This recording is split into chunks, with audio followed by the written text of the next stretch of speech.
उदयपुर की जनार्दन राय नागर राजस्थान विद्यापीठ का 20वां दीक्षांत समारोह 11 अप्रैल को आयोजित होगा। समारोह में केंद्रीय मंत्री गजेंद्र सिंह शेखावत और सांसद मन्ना लाल रावत मुख्य अतिथि रहेंगे। कुलपति कर्नल प्रोफेसर एस सारंगदेवोत ने बताया कि दीक्षांत समारोह में 180 विद्यार्थियों को उपाधि प्रदान की जाएगी।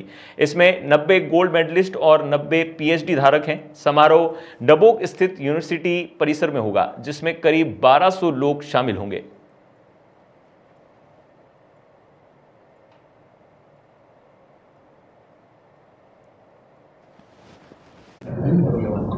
जी सर, क्या कार्यक्रम है? देखिए, हम कल 11 अप्रैल को हमारा 20वां दीक्षांत समारोह होने जा रहा है और जिसमें हमारे कुलाधिपति श्रीयुत BL गुर्जर साहब होंगे।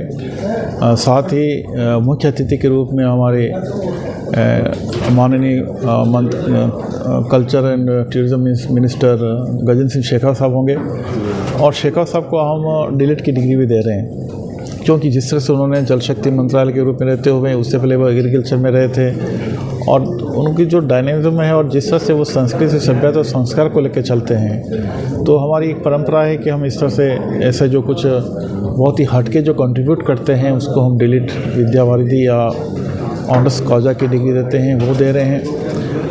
उसके साथ ही हमारे करीब 180 लोग उपाधि धारक डिग्री लेंगे। इसमें 90 हमारे गोल्ड मेडलिस्ट हैं और 90 जो PhD धारक हैं वो लेंगे। इसके साथ हमारे गेस्ट ऑफ ऑनर के रूप में हमारे MP रावत साहब होंगे, साथ ही MPUT के वाइस चांसलर कर्नाटक साहब होंगे। और ये प्रोग्राम हम डबोक परिसर में कर रहे हैं, जिसमें करीब 1200 लोगों का उसमें लोग इकट्ठे होंगे, जिसमें सभी हमारे एकेडमिशियन, हमारे स्टाफ और गेस्ट वगैरह शामिल होंगे।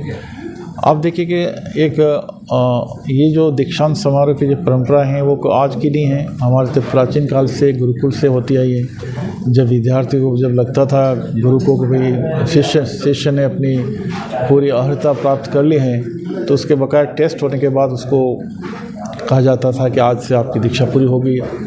तो मुझे लगता है कहीं न कहीं ऐसा लगता है कि एक ये आधार भी है कि एक एहसास होता है विद्यार्थियों को, आज हम जो हमारी जितनी भी जो कुछ चीज़ें थी हम कर चुके हैं, अब हम वास्तविक दुनिया में जा रहे हैं जहाँ जो कुछ पढ़ा है उसको हम किस तरह से प्रैक्टिकली इम्प्लीमेंट करते हैं, ये चीज़ें सामने आएगी। और उस एहसास से वो बहुत कुछ सीखने की कोशिश करता है। उसको एक जो लायबिलिटी है, एक दायित्व है, वो उसका दायित्व का एहसास होता है। और साथ ही उसको लगता है कि नहीं, अब मुझे दुनिया में जिस उद्देश्यों को लेकर मेरा जन्म हुआ है, मुझे कुछ करना है, माता पिता, समाज, परिवार और देश राष्ट्र के लिए कुछ करना है।